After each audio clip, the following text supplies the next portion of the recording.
बिस्मिल्लाहिर्रहमानिर्रहीम। Dear students, आज का जो हमारा टॉपिक है वो है नर्व इम्पल्स। नर्व इम्पल्स बहुत ही अहम टॉपिक, इस टॉपिक में से बोर्ड में लॉन्ग क्वेश्चन भी आते हैं और शॉर्ट क्वेश्चन भी आते हैं, इसलिए आप बच्चों ने इस टॉपिक को एंड तक, इस लेक्चर को ज़रूर देखना है।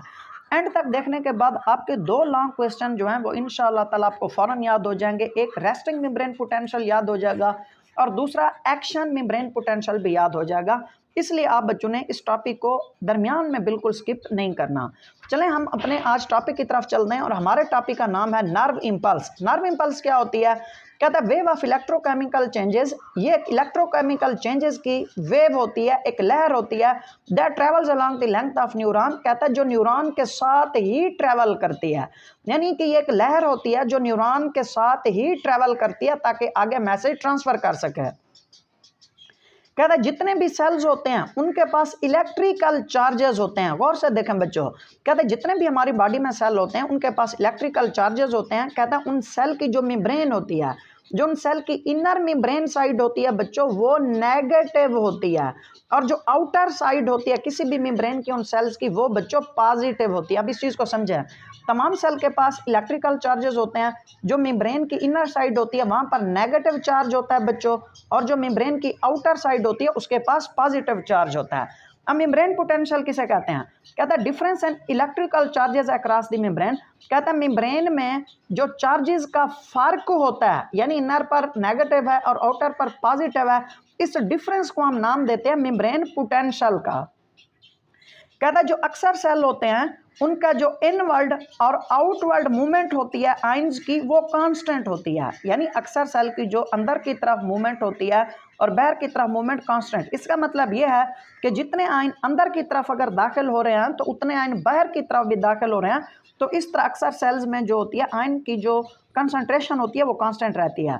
लेकिन हमारे पास दो ऐसे सेल होते हैं जहां पर आयन की कंसंट्रेशन कांस्टेंट नहीं होती। वो कौन से होते हैं बच्चों? कहता है but muscle and neuron change rates of ion movement. Muscle cells में और न्यूरॉन के सेल्स में आयन की मूवमेंट जो होती है ये तब्दील होती रहती है। जब आयन की मूवमेंट तब्दील होती है तो इनकी मेम्ब्रेन पोटेंशियल जो है बच्चों ये भी साथ साथ तब्दील होती रहती है। अब यहाँ पर हम बहुत ही अहम टॉपिक पढ़ने जा रहे हैं, आप बच्चों ने इसे ज़रूर देखना है और बड़े अच्छे से देखना है ताकि आपका कंसेप्ट क्लियर हो जाए। पहले नंबर पर जो हमारे पास है वो है रेस्टिंग मेम्ब्रेन पोटेंशियल बच्चों। अब रेस्टिंग का मतलब है कि यहाँ पर अभी कोई मैसेज पैदा नहीं हुआ, इसलिए हम इसे नाम देते हैं रेस्टिंग मेम्ब्रेन पोटेंशियल। कहते हैं रेस्टिंग मेम्ब्रेन पोटेंशियल जो होती है बिफोर नर्व इम्पल्स, यानी जब नर्व इम्पल्स अभी पैदा नहीं हुई, जो पहले वाली हालत होती है उसे हम नाम देते हैं रेस्टिंग मेम्ब्रेन पोटेंशियल का। यानी यहाँ पर जो न्यूरॉन होता है रेस्टिंग होता है, वो रेस्ट कर रहा होता है, कोई भी पैगाम आगे लेकर नहीं जा रहा होता। कहता है पोलराइज्ड, बहुत अहम। कहता है रेस्टिंग मेम्ब्रेन पोटेंशियल जो होती है ये पोलराइज्ड होते हैं। पोलराइज्ड का मतलब क्या है बच्चों? कहता है पोलराइज्ड का मतलब ये होता है जो इनर मेम्ब्रेन होती है इन सेल्स की वो नेगेटिव होती है और जो आउटर मेम्ब्रेन होती है वो पॉजिटिव होती है। इस स्टेट को, इस हालत को हम क्या नाम देते हैं बच्चों? इसे हम पोलराइज्ड का नाम देते हैं। कहते हैं ये रेस्टिंग मेम्ब्रेन पोटेंशियल है, इसकी वैल्यू कितनी होती है? बहुत अहम एमसीक्यूज। इसकी जो वैल्यू होती है वो -70 मिली वोल्ट होती है। तो मुझे एक आप बच्चों ने ये क्वेश्चन बताना है कि ये -70 मिली वोल्ट क्यों है बच्चों? तो इसका सिंपल आंसर ये है कि जो मेम्ब्रेन होती है वो अंदर की तरफ ज़्यादा नेगेटिव होती है, इसलिए इसकी वैल्यू बच्चों क्या होती है? वो -70 मिली वोल्ट होती है भाई। आगे कहता है हमें factors of resting membrane potential. Resting membrane potential में जो है वो कौन कौन से फैक्टर शामिल होते हैं? पहले नंबर पर हमें कहता है यहाँ पर फिक्स्ड एनाइंस होते हैं। फिक्स्ड एनाइन अब क्या होते हैं? कहता है लार्ज नेगेटिवली चार्ज मॉलिक्यूल। ऐसे बड़े नेगेटिव चार्ज मॉलिक्यूल होते हैं। कहता है जो कहाँ मौजूद होते हैं? More abundant inside the cell, ये सेल के अंदर मौजूद होते हैं। Can not diffuse out. कहता है ये बाहर नहीं जा सकते क्योंकि ये बड़े साइज के मॉलिक्यूल होते हैं, इसलिए मेम्ब्रेन से बाहर नहीं जा सकते। इन्हें हम नाम देते हैं फिक्स्ड एनाइन का। अब फिक्स्ड एनाइन की क्या मिसाल है? यहाँ पर हमें कहता है फिक्स्ड एनाइन की जो मिसाल है वो प्रोटीन है और न्यूक्लिक एसिड है बच्चों। अब ये जो है हमारे पास ये एक रेस्टिंग मेम्ब्रेन पोटेंशियल है, इसके अंदर जो है कौन से मॉलिक्यूल मौजूद हैं? Fixed A9. प्रोटीन भी इसके अंदर मौजूद होते हैं और न्यूक्लिक एसिड का मतलब डीएनए आरएनए मौजूद होते हैं। इनका बड़ा साइज होता है, इसलिए मेम्ब्रेन से बाहर डिफ्यूज नहीं हो सकता है। अब आगे हमें यहाँ पर क्या कहता है? आगे हमें यहाँ पर कहता है बहुत अहम चीज़ बता रहा है। कहता है potassium ions 30 times greater inside neuron than outside. बहुत अहम एमसीक्यू। कहता है जो पोटाशियम आइन होते हैं वो अंदर की तरफ 30 गुना ज़्यादा होते हैं बाहर की निस्बत। यानी जो न्यूरॉन की अंदरूनी मेम्ब्रेन है, इनर साइड है, वहाँ पर पोटाशियम आयन की मिकदार 30 गुना बाहर की निस्बत जो होती है ज़्यादा होती है। और इसी तरह जो सोडियम आयन्स होते हैं वो 10 गुना आउटसाइड बाहर की तरफ ज़्यादा होते हैं बजाय अंदर की तरफ। अब एक चीज़ आप बच्चों ने याद रखनी है कि अगर अंदर पोटाशियम आयन है मेम्ब्रेन के, तो इसका मतलब है जो इनर साइड होगी मेम्ब्रेन की वो नेगेटिव होगी।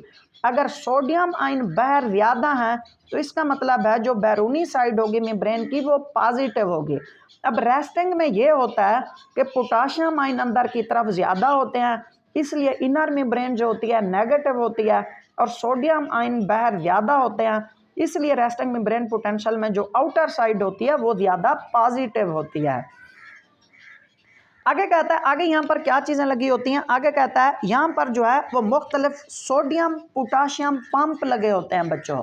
अब सोडियम पोटाशियम पंप का यहाँ पर क्या काम होता है, कहता है moves ions against concentration gradient. इसका मतलब ये है कि अगर पोटाशियम के आयन अंदर की तरफ आ रहे हैं तो सोडियम के आयन जो होते हैं वो बाहर की तरफ जा रहे होते हैं। कहता है सोडियम पोटाशियम का यही काम होता है, ये आयन्स की मूवमेंट जो होती है अगेंस्ट कंसंट्रेशन ग्रेडियंट, यानी मुखालिफ सिमत में आयन आ जा रहे होते हैं। कहता है इसमें एक्सपेंडिचर ऑफ एटीपी जो होती है इस्तेमाल होती है। इंतहाई अहम एमसीक्यूज बच्चों, गौर से देखें सारे स्टूडेंट भाई। कहता है every 2 potassium ion transported inward. बच्चों गौर से देखना है आप बच्चों ने भाई। कहता है हर जब 2 पोटाशियम आयन अंदर की तरफ बच्चों आते हैं, 3 सोडियम आयन्स पंप आउटवर्ड, उसी वक्त 3 सोडियम के आयन बाहर चले जाते हैं भाई। अब इसको जो है हम थोड़ा सा डायग्राम के जरिए देखते हैं, गौर से देखना है आप बच्चों ने। कहता है ये हमारे पास जो है ये रेस्टिंग मेम्ब्रेन पोटेंशियल है। अब होगा क्या, कहता है बच्चों जब 2 पोटाशियम आयन अंदर की तरफ जा रहे हैं उसी वक्त ही 3 सोडियम के आयन्स बाहर आ रहे होते हैं। तो ये इंतहाई अहम एमसीक्यूज है, रेस्टिंग मेम्ब्रेन पोटेंशियल में होता है। अब सिंपल भी समझ लेते हैं। कहता है 2 पोटाशियम आयन अंदर की तरफ जाएंगे, मतलब इसका यह है ताकि अंदर जो है मजीद वो नेगेटिव हो जाए, और 3 सोडियम आयन जो होते हैं ये बाहर की तरफ आ जाए ताकि बाहर सोडियम आयन की मिकदार ज़्यादा हो जाए और बैरूनी साइड जो है वो क्या हो जाए, मजीद पॉजिटिव हो जाए। कहते हैं अब क्या होगा जब पोटाशियम आयन अंदर आएंगे, inside more negative than the outside. कहता है अंदरूनी जो मेम्ब्रेन होगी वो ज़्यादा नेगेटिव हो जाएगी आउटसाइड की निस्बत। कहता है इसी वक्त और क्या होता है, कहता है some potassium ions leak out of the cell through potassium gate of membrane.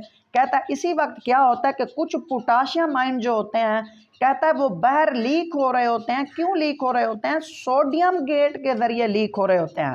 अब यहाँ पर हम गौर से थोड़ा सा देखते हैं, ये रेस्टिंग मेम्ब्रेन पोटेंशियल है। कहता है ये पोटाशियम आयन जो है ये बाहर लीक का मतलब ये बाहर खारिज हो रहे होते हैं। किसकी वजह से, ये पोटाशियम गेट की वजह से बाहर क्या हो रहे होते हैं बच्चों, ये खारिज हो रहे होते हैं। अब हम इसी को जो है रेस्टिंग मेम्ब्रेन पोटेंशियल को जो है हम डायग्राम के जरिए थोड़ा सा समझेंगे। हमें कहते हैं ये हमारे पास स्ट्रक्चर है रेस्टिंग मेम्ब्रेन पोटेंशियल की। अब होता क्या है बच्चों, कहते हैं रेस्टिंग मेम्ब्रेन पोटेंशियल में जो वैल्यू होती है वो होती है -70 मिली वोल्ट होती है। अब कहता है इस मेम्ब्रेन के अंदर फिक्स्ड एनाइन मौजूद होते हैं। जो बड़े साइज के मॉलिक्यूल होते हैं वो कौन से होते हैं, वो प्रोटीन होते हैं, न्यूक्लिक एसिड होते हैं। ये बाहर नहीं जा सकते, ये अंदर ही रहते हैं। आगे कहता है ये जो है ये न्यूरॉन की मेम्ब्रेन होती है, ये आउटर कवरिंग होती है। कहता है रेस्टिंग मेम्ब्रेन पोटेंशियल में अब होता क्या है, अंदर की तरफ रेस्टिंग मेम्ब्रेन पोटेंशियल नेगेटिव होती है इनसाइड, और आउटसाइड होती है पॉजिटिव। अब कहता है इसमें तब्दीलियां क्या होती हैं, तब्दीलियां ये होती हैं, आप बच्चों ने गौर से देखना है। कहता है इस मेम्ब्रेन में जो है सोडियम पोटाशियम पंप लगे होते हैं। अब सोडियम पोटाशियम पंप का क्या काम होता है, कहता है जब 2 पोटाशियम आयन जो हैं ये बाहर से आउटर साइड से अंदर की तरफ ले जाते हैं, यानी अब पोटाशियम आयन अंदर जा रहे हैं, अगर अंदर जा रहे हैं तो मजीद ये नेगेटिव मेम्ब्रेन को कर देंगे, और उसी वक्त क्या होता है जो सोडियम पोटाशियम पंप होते हैं ये 3 सोडियम आयन को मेम्ब्रेन से बाहर ले जाते हैं ताकि बाहर जो है ये ज़्यादा पॉजिटिव हो जाए। और कहता है इसी वक्त जो है जो पोटाशियम आयन होते हैं ये पोटाशियम गेट की वजह से बाहर ज़्यादा लीक हो रहे होते हैं ताकि अंदर की तरफ मजीद नेगेटिव हो जाए और ये रेस्टिंग मेम्ब्रेन पोटेंशियल जो है ये मेंटेन रहे बच्चों। तो ये था हमारा बच्चों आज का रेस्टिंग मेम्ब्रेन पोटेंशियल का टॉपिक। आई होप सो कि आप बच्चों को अच्छी तरह से समझ आ गई होगी। आप लोगों ने लॉन्ग में डायग्राम लाजमी बनानी है, क्योंकि अगर आप बोर्ड एग्जाम्स में ये डायग्राम नहीं बनाएंगे तो आप लोगों के नंबर जो हैं वो आपको हाफ नंबर मिलेंगे, आधे नंबर वो डिडक्ट कर लेंगे। तो इस तरह आपने समझ कर और अच्छे से डायग्राम बनानी है। अगर आप बच्चों का रेस्टिंग मेम्ब्रेन पोटेंशियल में से कोई भी क्वेश्चन हो तो आप बिला झिझक जो है कमेंट सेक्शन में पूछ सकते हैं। इंशाल्लाह मैं उस क्वेश्चन का ज़रूर आंसर देने की कोशिश करूंगा। इंशाल्लाह अगला जो हमारा लेक्चर होगा वो हम पढ़ेंगे एक्टिव मेम्ब्रेन पोटेंशियल, वो भी इसी तरह बिल्कुल सिंपल और आसान टॉपिक है। तब तक के लिए बच्चों अल्लाह हाफ़िज़।